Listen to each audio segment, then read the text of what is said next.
Hey everyone, I'm back. I'm currently in New York from a crazy week in Miami last week. You can probably hear my voice is still a bit gone from yelling at everyone with the loud music in the background. But anyway, today I'm here talking with Aris. So I attended his conference, CityJS London, I guess about a month ago now, and unfortunately I botched the audio pretty badly for that event, so I had to talk with Aris again. Thankfully he was so kind to talk to me, and we talk about how he runs CityJS, how he enables, I think, 6 communities globally. And without further ado, you can hear it directly from Aris himself. Hope you enjoy. See you.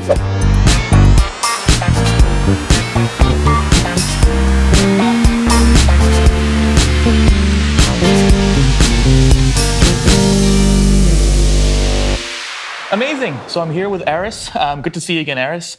So embarrassingly, I was at Aris's conference, I guess, 2 weeks ago now, just about 2 weeks ago on the Friday. Almost, yeah. And I had my camera set up there, I had everything ready to go, but it was my first time using the camera, my first time using the gimbal, my first time using these microphones, and unfortunately, in my infinite wisdom, I plugged in the microphone receiver into the headphone jack instead of the microphone jack.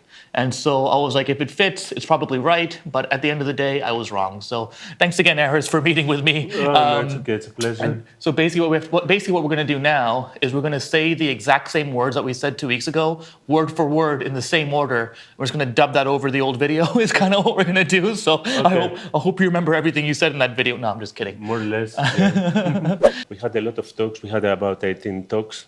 But the most important thing that people wanted to see was just to get back together to and see friends, and I think that was the main kind of spirit, being able to see your friends again, that people you were meeting in conferences. Because correct me if I'm wrong, but the last time I saw you prior to that was I think 2019. Yes. And that was when we had a JavaScript comedy group, and we actually performed at a CityJS back then. I think that was back at the Curzon in Soho. Shaftesbury Avenue. Beautiful venue, just stunning venue, and also this past CityJS again. Stunning venue. It was in like a theater space, a cinema space, and kind of the whole auditorium. It was, just like you have a stage up front and you have kind of rows of seating back up from there. So it really made it felt special getting on that stage. It felt special getting on basically on the Curzon stage. Back in 2019, and I think I'm not sure if I should say it or not, but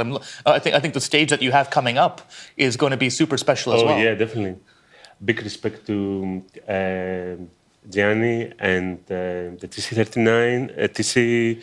How do you call it? We say TC39. CT39, yeah, exactly, and Joe Hart as well, because the performance was amazing, especially with the remote control and killing stuff on the screen was spectacular. Yeah, I loved it so much. If you haven't seen Yanni or Joe or TC39 perform before, it's like it's worth it. It's hard to describe humor, but as Aris said, like when you go see them perform, I think you'll know exactly what we mean. It's just so special, and to see them turn like a programming environment such as JavaScript or video games into like something that you're kind of dying of laughter from. It's a special skill and a special art. So hopefully we can get them to perform again. And so it's been too long since we did those types of shows, and so hopefully we can do another one soon. It seems like it's a long time away, since we were able to do so much fun stuff, and it was great to be back in London and doing all the conference stuff. And I guess tell me what happened from the last time I saw you, like in 2019, to when I saw you recently, now in 2022. So the plan was to do another event in 2020, but then when I was in the Sade Cinema in Regent Street Cinema, I got a text from a sponsor saying that, oh, I'm sorry, but we won't be able to come to your event. Please remove our logo, and we won't bring any stuff because we are scared of COVID. And I was like, okay, what's the plan? So I had to cancel flights, hotels for speakers. It was a lot of work. But you still had to pay down payment for everything? I have all paid everything. And then I had to go through and a lot of stress and cancel stuff and try to get the money back but on that time we had to get vouchers, if you remember. So it was not guaranteed that we're gonna get our money back. We had to we couldn't tell to the speakers when they're gonna talk next time. So, So so, so, sorry. So, just like for my brain to fully understand what you're saying. So, you try to do a conference in 2020. Obviously, the world's going through yeah, turmoil at that time. Like, and this was what, early 2020 or that was March March 2020. March 2020. Oh my God! So March 2020, you have a conference planned to pay all the money. Pay all the money for the venue. Pay money for like all the Food, food, all the drinks as well, of speakers, course. expenses, Speakers flights, expenses, flights, hotels, accommodation, everything. So everything. you're spending like tons and tons of money on that. Approximately like 15 grand. That's a lot of money to go into putting together like some sort of obviously performance at the end of the day. It's you're coming to a conference, you're expecting like that. That's quite a bit of cash to put down, and so you put down all this money, and then suddenly you're starting to get emails of the sponsors wanting to pull out, and so literally like I think like what the main source of revenue coming into the conference is just getting cut. And okay, wow, okay. And then we started having a plan of what to do next. I've been hearing from conferences that where attendees went to those conferences and some people, they died. So I didn't want to put anyone in a risk, the speakers, the attendants, the sponsors. So the next thing to do was like to start moving into a virtual conference. So we start analyzing platforms that they could host a virtual conference. So in September 2020, we moved to virtual conferences, which was a 2 days event. So we made it bigger, and we had like 30 speakers. And then after that, so we were postponing every time the booking of the venue until 2 weeks ago. And we were postponing the tickets of the people, we were moving them, but we were giving them free virtual conferences. So we didn't want to lose the money that we have got from the tickets. And then in March 2021, we did the big event with 50 speakers around the world, 3 days event, with almost, I think on our website, we had around 9,000 viewers. Wow, okay. And out of that, 2,000 viewers, they were from Brazil. Oh, wow, okay. So that triggered, a lot more nice stuff that are happening this year. That's amazing. So you had a few virtual conferences in between, but you're kind of like dying to get back to that in-person conference. And then the Yes. first time that happened was what, 2 weeks ago? Yeah, in September last year, we did it in a beach bar. Right, you did what? And that wasn't CityJS though, right? It was CityJS and Halfstack. And Halfstack. Ah, it was kind of a combination. Yeah, we joined forces together because we were both doing the same kind of thing, canceling and doing virtual conferences, and through and Halfstack has been like a brother kind of father kind of relationship because Dylan Seaman. I was gonna say Dylan Sheeman. So if you don't know who he is, he was I think formative back in the Dojo days of Yes. JavaScript. So I'm not sure if he's still part of the Dojo Foundation, still running Dojo or.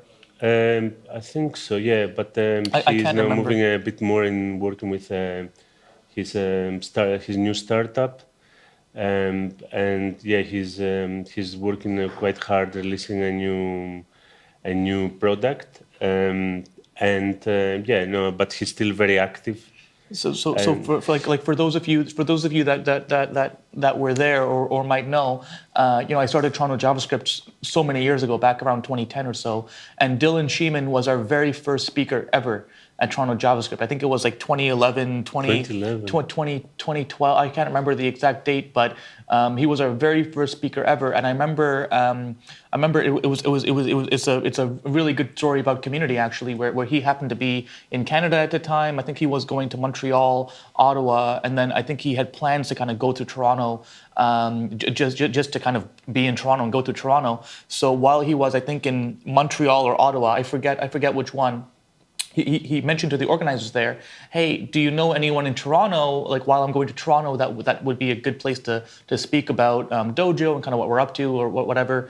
And so that was the first time that Ottawa or Montreal got in touch with me in Toronto and said, hey, we have a speaker coming through. They're just curious if you're looking for speakers for one of your events, would you like us to put you in touch? And I'm just like, hey, first of all, nice to meet you, Ottawa. It's Taz from Toronto. Nice to meet you. And second of all, of course, we want to, of course we want good content for our community. Like, who's gonna say no? I don't want Dylan Sheeman to speak like essentially on behalf of our community. So it was my first time meeting Ottawa. It was my first time meeting Dylan. It was our very first tech talk we ever had for Toronto JS.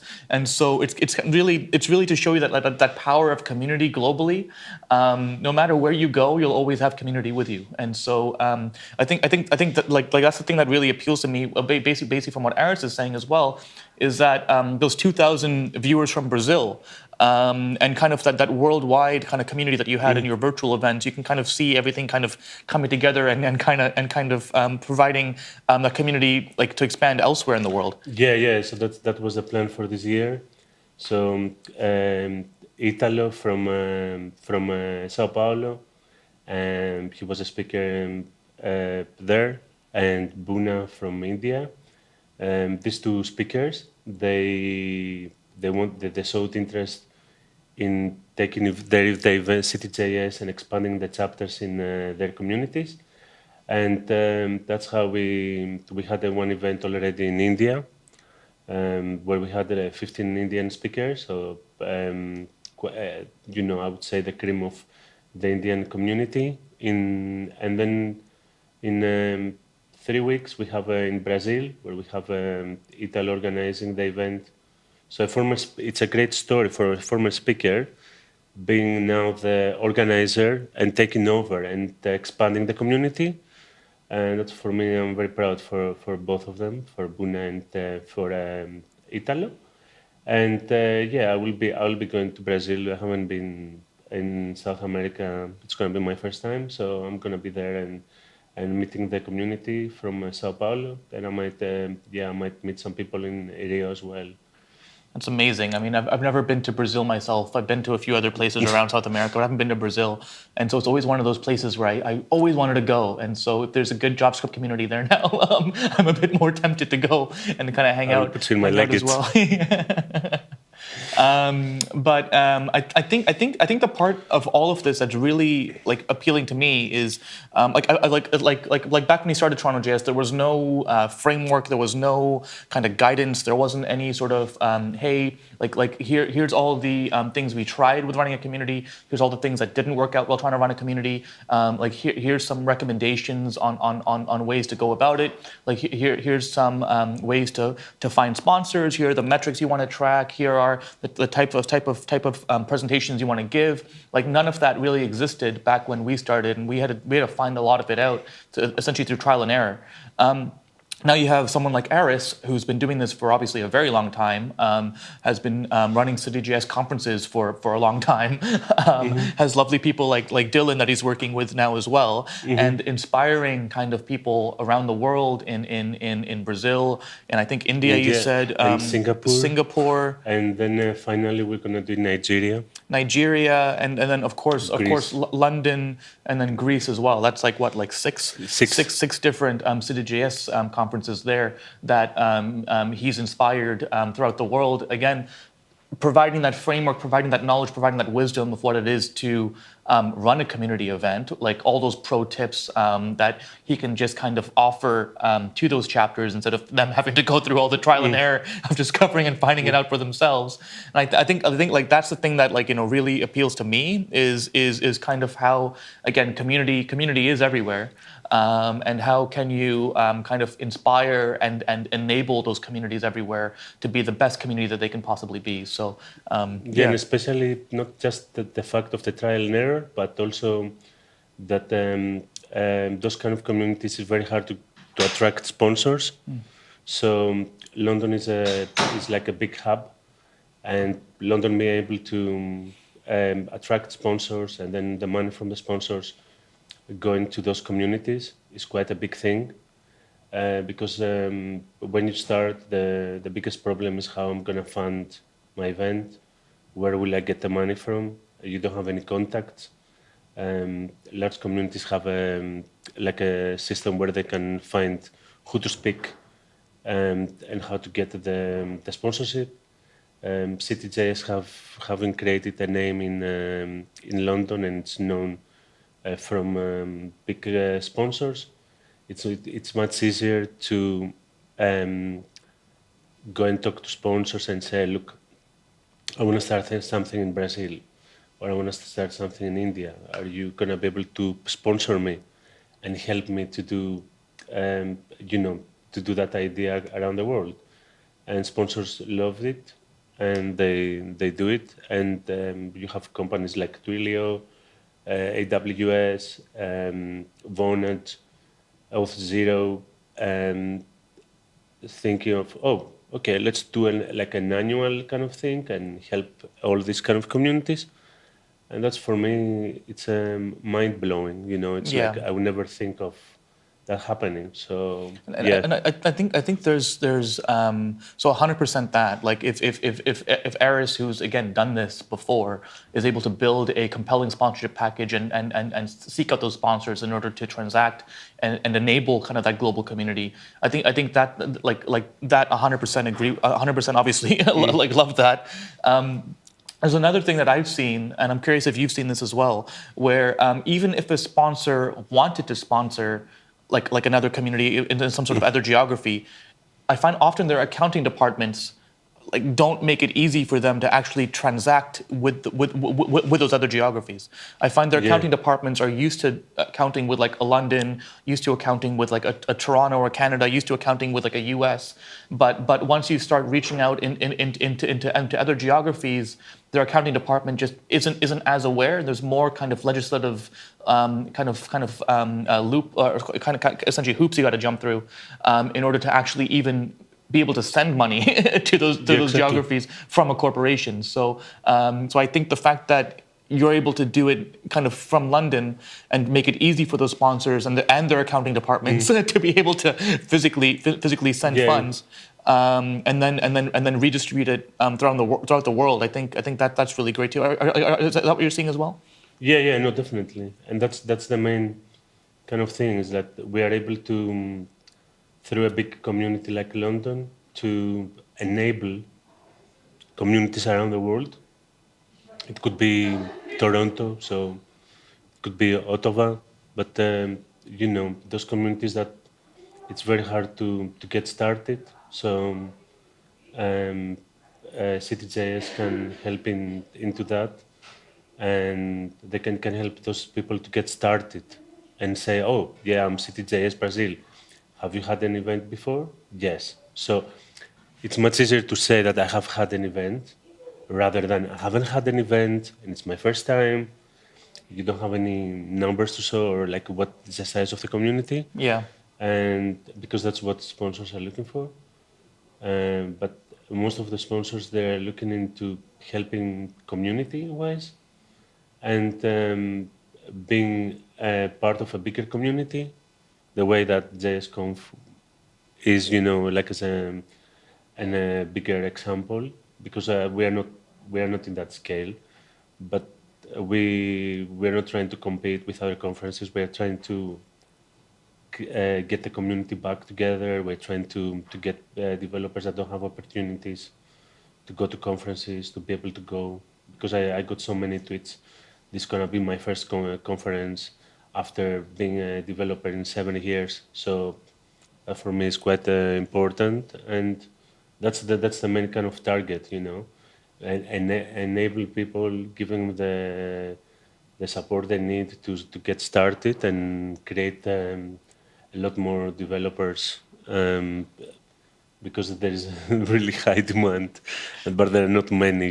Yeah, yeah, yeah, yeah, and it's challenging to find those right developers as well. Which at the end of the day, it's why I'm such a big fan of community, because community can help you achieve new heights. Community can help elevate you, and that's basically, of course, what Aris is saying as well. Is that it's all about the people and helping people at the end of the day.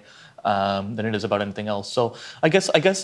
So we spoke a lot about London. We spoke a lot about kind of CityJS and kind of like how it's helping people globally. I'm curious, like what's next in terms of CityJS events? Like where like I want to go to the next CityJS. Where the next CityJS is going to be? So the next CityJS is in Brazil, in on the 28th to 30th of April, and the one after that is in Greece, in Athens, and it's going to be on the 27th of May, and the one after that is in Singapore.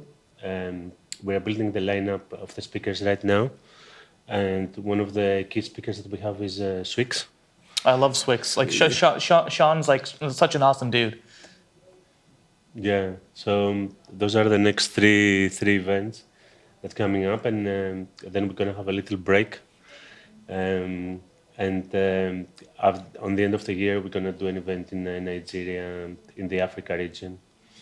Oh, that's awesome. It's such nice places. I mean, I love all those places. I haven't been to Brazil yet. I haven't been to Nigeria yet, but I've been to Athens, Greece. Athens, Greece. I mean, I love Athens, Greece. So much history and so much kind of culture there. I'm a big fan of it. And then I've been to Singapore many times as well, and I love Singapore. Singapore's such a beautiful city. But I'm looking forward to kind of learning and discovering more about Nigeria, and learning and discovering more about Brazil as well. And like, what a better way to do it than through the JavaScript community. Yeah, yeah. And so I think what you were showing me a few pictures of the venue in Athens, and that looks stunning. I mean, like, what it's a Greek auditorium. It's not an ancient Greek theater. Yeah, I wish, but it's like a theater where they perform a lot of the comedies, theater, like big shows in the summer. Oh, wow. So it's a summer, and it's gonna be outdoors, so it's quite safe. The things are a bit stricter in Greece to go around, because you need to always have a certificate with COVID. Yeah, we didn't speak about that, but COVID has changed a bit the way the events run, and to run an event, you want to make people feel comfortable. So when they come to the event, they don't feel like they have to afraid they might get COVID and then pass it to someone of their relatives. So you have to be very reasonable with it. And in Greece, it's open, so you don't have to worry about that. And it's going to be during the day, where it's going to be probably, I don't know, 20, 25 degrees. So Wow. with the sun, but we're going to bring like a big projection wall that it can work during the day. And yeah, I mean, I would go again to the lineup. The lineup is crazy. Like Kyle Simpson is gonna be our keynote speaker. So yeah, I'm so looking forward to it. I think I saw Kyle's going to be there, but I saw quite a few others big names on the on the speaker list. We have Debbie that she used to work at Next.js. Is that Debbie O'Brien? Yes. Oh my God! I just met her last Friday. Yeah, and then we have Luciano Mamino that he did the book in Node.js design patterns. It was like one of the best-selling books for I think last year.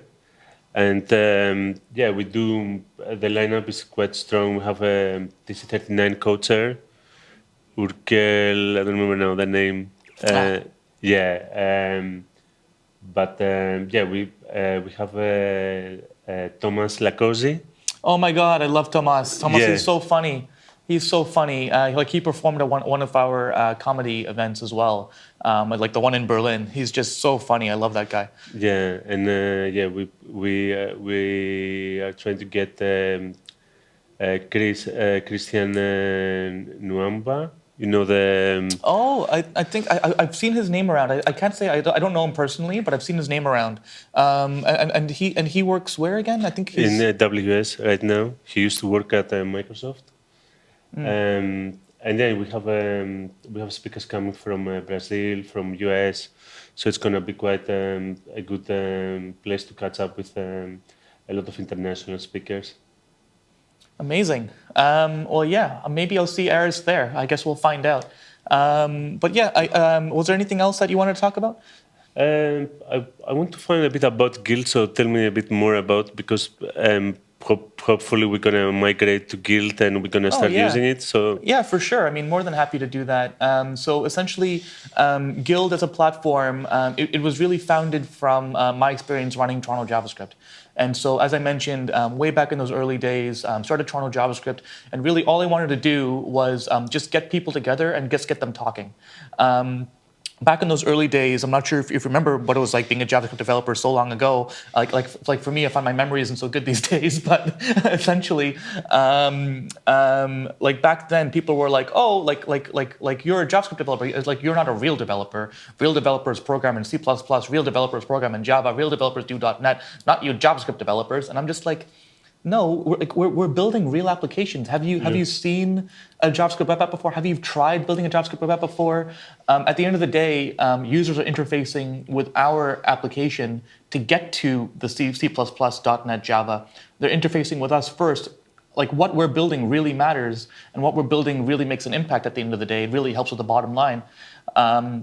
And so I kind of dismissed kind of that whole attitude. I'm like, no, we are real developers. What are you talking about? And so started Toronto JavaScript just to get the community together and learn from each other. And that's really all I wanted to do was just build a community, just talk to people, just go hang out with people, just like I'm doing with Aris right now, just hanging out with people and talking to people about what they're doing. Like I love this type of conversation, and that's really all I wanted to do with Toronto JS. it's Like what community with community. exactly. Yeah. And so what I found happened over time was as soon as you start paying platforms money, as soon as you start like paying for food for events, as soon as you start doing any of these things, you start creating such immense funding pressure on that community, where now you need to go seek funds. Something that I didn't want to do is like I find often happen in a lot of communities is that these communities are kind of they kind of start based on some sort of corporate initiative, some sort of corporate strategies. Like let's say a company wants to hire a developer, they'll start a community. They'll hire that developer, and then that community dies because there's no longer the same corporate incentive because you've hired that developer. I didn't want that for Toronto JS. I wanted it to be community run, community led from day one, and so that meant that we had to go seek funding. And so when you go seek funding, you need to put a sponsorship package together. You got to get all the numbers together. You got to figure out kind of how to work for a community. It's a lot of work for a community because for a developer, he has to do his work during the day, and then to have to do that as well, it's like extra work that people they don't know about it because for example for CityJS, there's no company behind. It's just me and some other people are helping me. But if something, I've heard so many stories of people putting money from their own pocket because they run the event, and they couldn't afford it, and then. I mean, like, admittedly, for me, that was the case for me with Toronto JavaScript. Like throughout my time in Toronto, I had two startups there. We had enough corporate money that I could have injected into the community, but I didn't want to because, again, like I'd be at odds with exactly what we're trying to achieve. We're trying to achieve a community first community. We're not trying to achieve a corporate community, and I felt like injecting my own corporation's funds into the community would be in direct conflict of that. So I ended up paying out of my own pocket, I think around $7,000 out of my own pocket, injected into the community over the course of my time there for this reason. But basically, this is the problem that Guild is trying to solve, is that what I found was trying to look at all those different platforms that we're using. We're using, I think, Meetup, we're using YouTube, we're using Slack, Discord. For the community, I think we're using a bunch of other things as well. And everything is disconnected to each other. Everything's disconnected to each other, and so like trying to build a marketing sponsorship package that someone can give, like that marketing team can give to their superiors and say this sponsorship is worth it, became very difficult because I had to go and aggregate all that data across everything, find the sponsors to actually transact, and then, as I mentioned before, traverse their accounting department to figure out a way to get them to physically send funds. That was also a challenge. It's like, okay, now I need a bank account. If I get a bank account, now I need a corporation. If I have a corporation, now I need all the admin for all those things, right? Which just ends up just distracting me from my core objective of just getting people together and talking to them. So Guild fundamentally tries to solve that. Guild is trying to be a platform for your events and for your presentations and for your discussions. So that's basically everything a community needs to run all in one place. By putting it in that one place, we're able to actually help you get the metrics and get the data from that and to be able to pass to sponsors directly. Sponsors can be directly on the platform, kind of steal that data in real time. And then on top of that, we're building a kind of a frictionless a transactional system. So if a sponsor does want to transact with your community, it's just bam, like as easy as we can make it using an online platform. So that's basically Guild in a nutshell. And that's kind of like the perspective that we're coming at it from. Sometimes communities are created by, let's say, there are 3 friend developers that want to go in a pub to have a few drinks and meet other people with the same common interests, like development. And so they arrange a meetup, but they do, they can do some talks, but the end result is not just that, it's just meeting friends, that discussing about code, discussing how the day went, and try to resonate like how it was a hard day, but then did someone had the same kind of experiences and how they would go about it. So trying to find people that they could speak about their problems at work and trying to have that with a glass of a drink, or it doesn't have to be beer, but anything, but just to get together, Or it could be a nice coffee. Oh yeah, or a nice coffee, yeah. So that's the main kind of thing, And I think that's what resonates with basically my experience and basically what Aris is doing now. Like as he mentioned, he's able to kind of help with kind of a lot of those things, like help with the sponsorship framework, help with the content framework, and just help communities succeed globally. I think that's what really resonates to me from what Aris is doing, is at the end of the day, it's all about the community, it's all about the people, and it's all about kind of elevating them to new heights by enabling them to kind of learn from each other and talk to each other. And the more we can foster that, I think the more we're all going to do well. Because at the end of the day, community is only as good as the people within it, right? So yeah, exactly. That's the big picture, and that's what we're trying to do. Awesome, buddy. Well, yeah, Thank you. Nice talking to you again. And I hope this one's better than the one that we lost all the audio for. I think so. So that's Aris. It's a pleasure as always, buddy. And so if you want to see more of Aris, you can go check him out at any of his CityJS conferences. I think it's just CityJS. CityJSconf.org. CityJSconf.org. So you can go there and check it out. And hopefully you can see him in 3D sometime soon. Yep. Awesome. See you. Bye. Bye.